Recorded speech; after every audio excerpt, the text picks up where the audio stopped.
तो कैसे हैं आप सभी। एक बार फिर से आप सभी का स्वागत है आपके अपने YouTube चैनल प्रॉफिट स्टडी में। तो साथियों, आज की इस वीडियो में बात करने वाले हैं रेलवे अप्रेंटिस नई भर्ती 2024-25 सेशन के अंतर्गत फाइनली रेलवे की तरफ से एक और अप्रेंटिस भर्ती का नोटिफिकेशन अभी अभी ऑफिशियल साइट पे जारी किया गया है। वीडियो के एंड तक बने रहिए ताकि आप लोगों से कोई भी इंपॉर्टेंट अपडेट बिल्कुल भी ना छूटे।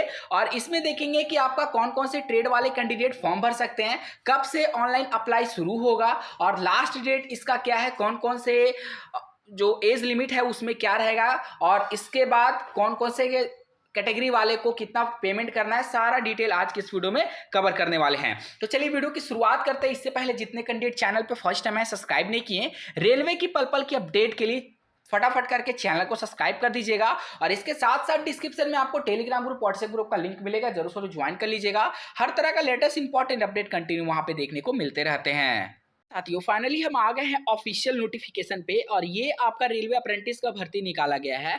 पटियाला रेल इंजन कारखाना पटियाला मतलब PLW की तरफ से ये भर्ती निकाली गई है। 4/10/2024 के डेट में ऑफिशियल नोटिफिकेशन यहाँ पे रेडी हो गया था, परंतु ऑफिशियल साइट पे PLW के ऑफिशियल साइट पे अभी अभी पब्लिक किया गया है 24-25 सेशन के रिगार्डिंग। ऑनलाइन आवेदन आपका 7/10 मतलब आज के डेट से ही शुरू हो जाएगा। ठीक है, अभी आपको बिल्कुल भी 2 से 3 दिन आवेदन नहीं करना है, क्योंकि जो भी टेक्निकल प्रॉब्लम होता है, टेक्निकल ग्लिच होता है, वो स्टार्टिंग में ही फेस करना पड़ता है। इसीलिए आप लोग कोशिश करिएगा कि आपको 10 तारीख के बाद ही फॉर्म अप्लाई करिएगा, 10 अक्टूबर के बाद। और लास्ट डेट आपका रखा गया है 6 नवंबर 2024। और वहीं फीस के बारे में बात करेंगे तो फीस का लास्ट डेट आपका रखा गया है 12 नवंबर तक आप लोग फीस पेमेंट कर सकते हैं। ठीक है, आपका जो ट्रेनिंग होगा वो 1961 के तहत होगा। और इसमें बोला गया है कि जो आपका पटियाला रेल इंजन कारखाना है, जो भी वहां का नियम कायदा कानून शर्तें होगा उसके तहत आप लोग यहाँ पे आवेदन कर सकते हो। और लास्ट डेट आपका 6 नवंबर 2024 शाम के 5 बजे तक रखा गया है। ठीक है, और इसका फीस पेमेंट करने में साथियों थोड़ा सा यहाँ पे प्रॉब्लम होता है। इसका जो फीस पेमेंट का तरीका है वो अन्य रेलवे अप्रेंटिस के मुकाबले थोड़ा सा कठिन होता है, जिसके बारे में हम आपको बता देंगे। अभी आप लोग को बिल्कुल भी हड़बड़ाना नहीं है। वहीं बात करते हैं कि रेलवे बोर्ड द्वारा जारी दिनांक 31/7/2006 को जारी किए गए पत्र के अनुसार निम्नलिखित सभी कैटेगरियों को जोड़कर विभिन्न ट्रेडों पर 3% आरक्षण दिया जाने का प्रावधान है। जो आपका यहाँ पे मृत विकलांग हो गए, भूतपूर्व सैनिक के बच्चे हो गए, कार्यरत सैनिकों के बच्चे हो गए, कार्यरत सैन्य अधिकारियों के बच्चे और भूतपूर्व सैनिक के। ठीक है, उसके बाद यहाँ पे जो टर्म एंड कंडीशन है उसके तहत बताया गया कि किसको कितना % के तहत आरक्षण दिया जा रहा है। इसमें सबसे बड़ी बात है कि सिर्फ और सिर्फ 5 ही ट्रेड वाले कैंडिडेट फॉर्म भर सकते हैं। Electrician, mechanical diesel, machinist, fitter और वेल्डर। इलेक्ट्रीशियन का टोटल 130 सीट है, मैकेनिकल डीजल का 30 सीट है, मैकेनिस्ट का 20 सीट है, फीटर का 40 सीट है और वेल्डर का 30 सीट है। टोटल यहाँ पे 250 पदों पर आपका वैकेंसी निकाला गया है PLW पटियाला की तरफ से। ठीक है, जिसमें आपका PLW का देख लीजिए और एक्स सर्विसमैन का भी आपका category wise, trade wise data यहाँ पे अवेलेबल है। नेक्स्ट यहाँ पे बात करते हैं कि अगर आप PWD के अंतर्गत आते हैं तो मैक्सिमम जो PWD का अलाउंस कितना है उसके रिगार्डिंग आपको मिल जाएगा कि कितना % तक आप अगर हैंडीकैप में आना चाहते हो तो कितना % तक हैंडीकैप्ड होना चाहिए आपके पास, तो आपको PWD कैटेगरी के अंतर्गत रेलवे रखता है। उसके रिगार्डिंग जो यहाँ पे शर्तें हैं वो आप लोग देख लीजिएगा।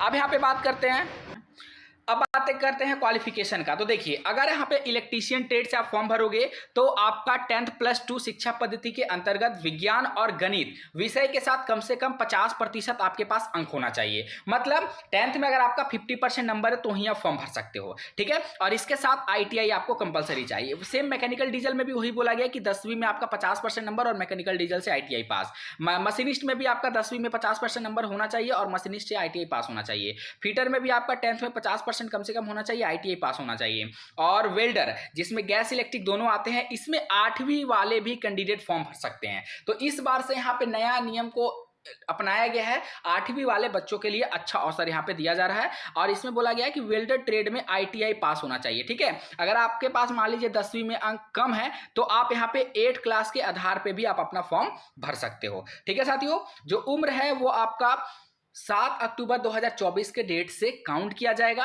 और यहाँ पे बोला जा रहा है कि आपका जो इलेक्ट्रीशियन है, मैकेनिकल डीजल है, मशीनिस्ट और फीटर ट्रेड के लिए एज लिमिट आपका 15 से 24 है। वहीं वेल्डर के लिए बात करेंगे 15 से 22 है। मतलब सिर्फ और सिर्फ वेल्डर ट्रेड के लिए एज लिमिट थोड़ा कम रखा गया है, 15 से 22 रखा गया, बाकी सभी ट्रेड का 15 से 24 रखा गया है। एसटी एससी वालों को 5 साल का, ओबीसी वालों को 3 साल का एज में छूट दिया जाएगा।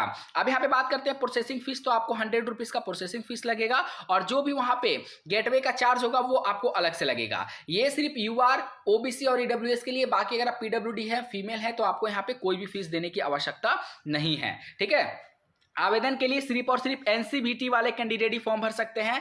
एससीबीटी वाले कैंडिडेट को यहाँ पे मौका नहीं दिया जाता है। इस भी बात का आपको ध्यान रखना है। चलिए, ये सारा चीज आप लोग समझ गए। अब यहाँ पे बात करते हैं रजिस्ट्रेशन कैसे करते हैं, उसका हम आपको वीडियो प्रोवाइड कर देंगे, आपको बिल्कुल भी टेंशन नहीं लेना है। ठीक है साथियों, ये सब आप लोगों ने देख लिया, न्यू यूजर का रजिस्ट्रेशन, ये सब हम बता देंगे आपको। बाकी अगर आपको यहाँ पे चयन प्रक्रिया बताया गया कि चयन प्रक्रिया जो होगा वो 10th प्लस ITI का एवरेज परसेंटेज के आधार पर आपका चयन किया जाएगा। वेल्डर का जो मेरिट बनेगा वो सिंपल आपका 8 बेसिस पे बनेगा। ठीक है, ये सब चीजों का ध्यान रखिएगा।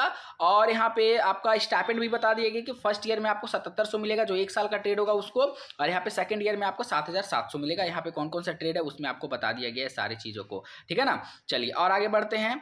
और यहाँ पे कुछ हेल्पलाइन नंबर वगैरह भी देखने को मिलेगा। ये देखिए, ये आपका है provisional national trade certificate for regular candidate. ठीक है, तो इस प्रकार का कुछ डॉक्यूमेंटेशन यहाँ पे जारी किया गया। तो आप लोग को इसके रिगार्डिंग ज्यादा वो टेंशन लेने की बात नहीं है। बस आप लोग कोशिश करिए एनसीबीटी वाले कैंडिडेट फॉर्म भरिएगा और जो ट्रेड यहाँ पे मेंशन है उसी ट्रेड में फॉर्म भरिएगा। यहाँ का कट ऑफ थोड़ा ज्यादा जाता है। बहुत जल्द हम इसका प्रीवियस ईयर का कट ऑफ भी आपको प्रोवाइड कर देंगे कि किस प्रकार से आप प्रीवियस ईयर कट ऑफ देखते हुए आप लोग फॉर्म भर सकते हो।